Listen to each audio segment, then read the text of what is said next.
So this morning we're going to start off with Katie Gussiaas. Katie is our Foster County 319 Watershed Coordinator, and she's just going to share a few things that are available for cost sharing for producers here in Foster County, and these maybe extend to other parts of 319 watersheds also. Yep, definitely. Okay, so Katie. Well, like Mary said, I'm Katie Gussiaas. I work here for the Foster County Soil Conservation District, and my project is the Kelly Creek Watershed Project. In the brochure that Mary is handing out, there is a map of the watershed.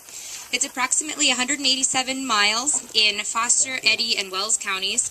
It's predominantly in Foster County with small parts in Wells and Eddy. What Mary and Emily asked me to talk about this morning was portable windbreaks.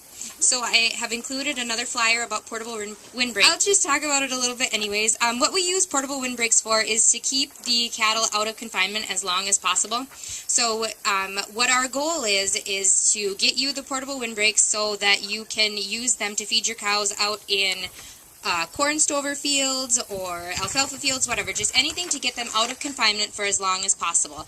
And we totally understand that winters in North Dakota are not predictable, so the plan that we make you might not be able to follow right to the letter, and that's totally fine. All we're asking for you to do is to try to keep your cows out of confinement for as long as possible.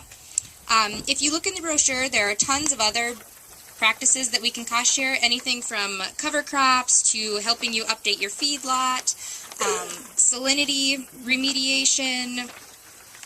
Pretty much anything you can think of, I can cost share some part of.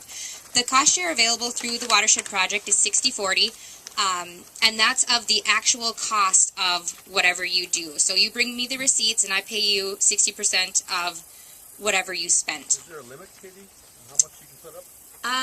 Not really.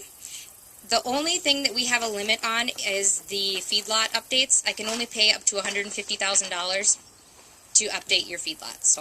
And what we like to try to do is cooperate with the NRCS so that what the 319 project can't pay for, we can get EQIP or WIP or one of those programs to pay for. So we really try to get you the most bang for your buck. Is that a multi-state project? Yes, it is. There are watershed projects in every single state in the nation. It's just really specific to the area that you live in. Foster County decided to start with the Kelly Creek project because that's where we had the most information. We're also looking into doing another one that takes over more of Griggs County and the eastern half of Foster County. So you just need to go talk to your conservation district and they can tell you if you have a project in your area.